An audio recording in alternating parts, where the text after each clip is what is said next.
दोस्तों नमस्कार, मैं हूं राजकुमार सिंह। पिछले साल लोकसभा चुनाव में 303 से 240 सीटों पर सिमट जाने के झटके से बीजेपी 8 महीनों में ही पूरी तरह उभर गई लगती है। 4 जून 2024 को आए लोकसभा चुनाव परिणाम बीजेपी के विजय रथ की राह में किसी बड़े स्पीड ब्रेकर की तरह थे। 2014 में उसने 282 सीटों के साथ 3 दशक बाद किसी एक दल को स्पष्ट बहुमत का कमाल किया था, तो 2019 में अपनी सीटें बढ़ाकर 303 तक ले गई थी। ऐसे में अब की बार 400 पार के नारे के बीच पिछले साल लोकसभा चुनाव में अपने दम पर बहुमत से भी वंचित हो जाना बीजेपी के लिए एक बड़ा झटका था। लेकिन तीसरी बार तेलुगु देशम पार्टी यानी टीडीपी और जनता दल यूनाइटेड यानी जेडीयू जैसे सहयोगियों के समर्थन से सरकार बनाने के बाद बीजेपी अपने विजय रथ को फिर से पुरानी रफ्तार देने में सफल नजर आ रही है।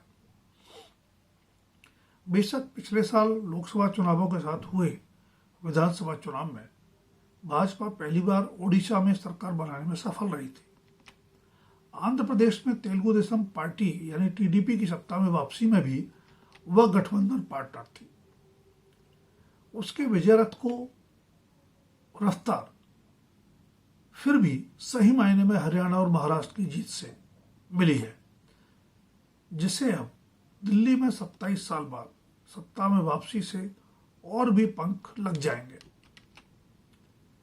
बेशक 2 दर्जन विपक्षी दलों द्वारा इंडिया गठबंधन बनाने और संविधान एवं आरक्षण को खतरे जैसे मुद्दे उठाने से 18वीं लोकसभा का चुनाव बीजेपी के लिए बेहद कठिन साबित हुआ। लेकिन उसके बाद वह तेजी से चुनावी रणनीति और समीकरण बदलने में सफल नजर आ रही है।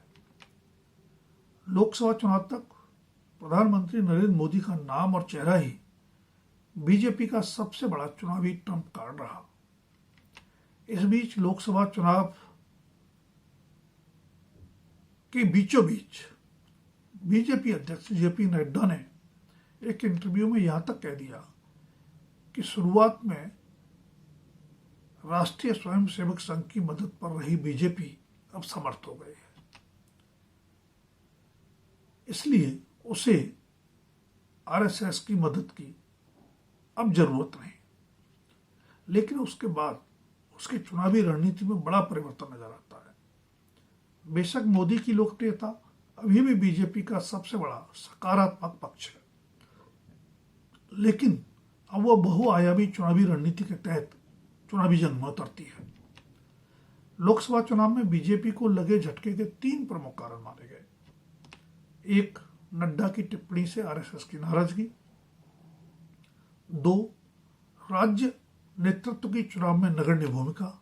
3, बीजेपी विपक्षी गठबंधन इंडिया द्वारा उठाए गए संविधान और आरक्षण के खतरे के मुद्दे। इसलिए बीजेपी ने संघ से समन्वय और बेहतर बनाते हुए विधानसभा चुनावों में प्रदेश नेतृत्व को भी चुनावी मोर्चे पर आगे रखा। साथ ही वर्ष 2023 के अंत में खासकर मध्य प्रदेश विधानसभा चुनाव में गेम चेंजर साबित हुई लाडली बहन योजना से प्रेरित होकर मुफ्त रेवड़ी राजनीति को भी चुनावी रणनीति का खास अंग बनाया। बेशक बीजेपी की हालिया चुनावी सफलताओं में विपक्षी गठबंधन इंडिया में बढ़ता असंतोष तथा संविधान और आरक्षण के मुद्दों की कुंद पड़ती धार भी मददगार रही है। लेकिन मोदी की बीजेपी ने फिर से चुनाव जिताऊ मंत्र खोज लिया लगता है। बेशक दिल्ली में तो बीजेपी लगातार तीसरी बार सभी 7 लोकसभा सीटें जीतने में सफल रही थी, लेकिन हरियाणा और महाराष्ट्र में सत्तारूढ़ होने के बावजूद उसे जबरदस्त झटका लगा था।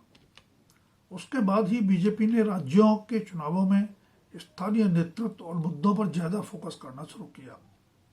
महाराष्ट्र तो इस मामले में मिसाल है, जहां क्षेत्रवार चुनावी रणनीति बनाई गई। बेशक हरियाणा में भी बीजेपी अपना सर्वश्रेष्ठ प्रदर्शन करने में सफल रही, लेकिन महाराष्ट्र में उसने इतिहास ही रच दिया। मध्य प्रदेश की तर्ज पर लाड़की बहन योजना समेत रिकॉर्ड संख्या में लोक लुभावन योजनाएं घोषित की गईं, तो महायुति के मित्र दलों की जीत की भी बिसात बिछाई गई।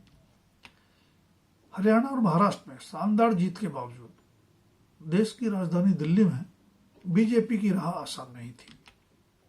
आखिर लोकसभा चुनाव में 7 सीटें जिताने के बावजूद दिल्ली के मतदाता उसे दिल्ली की सत्ता के पास भी नहीं फटकने दे रहे थे और आम आदमी पार्टी उनकी पहली पसंद बनी हुई थी। दरअसल दिल्ली में आम आदमी पार्टी ने एक छत्रराज सा कायम कर लिया था। 2013 के विधानसभा चुनाव में तो 28 सीटें जीती आम आदमी पार्टी को, 8 सीटों वाली कांग्रेस के समर्थन से सरकार बनानी पड़ी, लेकिन 2015 और 2020 में उसने क्रमशः 67 और 62 सीटें जीतकर देश और दुनिया को चौंका दिया। विश्व की सबसे बड़ी पार्टी कही जाने वाली बीजेपी क्रमशः 3 और 8 सीटों पर सिमट गई, तो देश की सबसे पुरानी पार्टी कांग्रेस खाता भी नहीं खोल पाई। ऐसे में दिल्ली का चुनावी मोर्चा देश में लगातार तीसरी बार सरकार बना लेने के बावजूद बीजेपी के लिए सबसे मुश्किल माना जा रहा था। इसीलिए दिल्ली में आम आदमी पार्टी से 40 सीटें छीनकर 27 साल बाद सत्ता में वापसी बीजेपी के लिए सबसे बड़ा चुनावी बूस्टर डोज साबित हो सकती है। आंकड़े बताते हैं कि लोकसभा चुनाव मिलकर लड़ी कांग्रेस और आम आदमी पार्टी के एक दूसरे के विरुद्ध ताल ठोकने से भी मदद मिली, लेकिन इस जीत के लिए बीजेपी ने एक साथ कई मोर्चों पर काम किया। शराब घोटाले और शीश महल के आरोपों से घिरे अरविंद केजरीवाल के विरुद्ध बीजेपी ने जहां बेहद आक्रामक अभियान चलाया, वहीं आरएसएस ने सघन जनसंपर्क के जरिए बड़ी भूमिका निभाई। आम आदमी पार्टी के परंपरागत वोट बैंक में और भी आकर्षक रेवड़ी वायदों से सेंध लगाई, तो स्थानीय नेतृत्व को आगे करते हुए वेतन आयोग एवं आयकर रहित इनकम टैक्स राहत से अपने वोट बैंक का विस्तार किया। आम आदमी पार्टी के संयोजक अरविंद केजरीवाल को चुनावी रणनीति में बेहद चतुर माना जाता रहा है, लेकिन उन्हें भी उनके गढ़ में ही करारी मात देकर बीजेपी ने विपक्षी गठबंधन इंडिया के लिए चुनावी खतरे की घंटी बजा दी है। पंजाब की परिस्थितियां पूरी तरह अलग हैं, लेकिन दिल्ली की सत्ता गंवाने के बाद आम आदमी पार्टी के लिए दिल्ली नगर निगम में भी अपनी सत्ता बचा पाना आसान नहीं होगा। आम आदमी पार्टी के 3 पार्षद तोड़ने में बीजेपी को सफलता मिल भी गई है। इसी साल के अंत में बिहार में विधानसभा चुनाव होने हैं, जहां फिलहाल नीतीश कुमार जनता दल यूनाइटेड और बीजेपी गठबंधन सरकार का नेतृत्व कर रहे हैं।